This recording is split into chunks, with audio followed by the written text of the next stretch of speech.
হাতে যদি সময় কম থাকে খুব অল্প সময়ের মধ্যে এই টিফিনটা বানাতে পারো।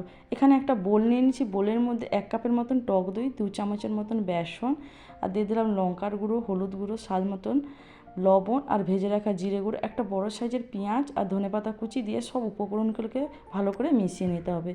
এখানে পিস কাটা রুটি নিয়ে নিয়েছি।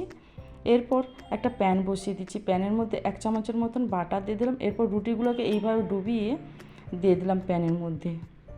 এরপর লাল লাল করে একদমই উল্টে পাল্টে বাটার দিয়ে ভেজে নিতে হবে। সবগুলো এইভাবে আমি ভেজে নিচ্ছি।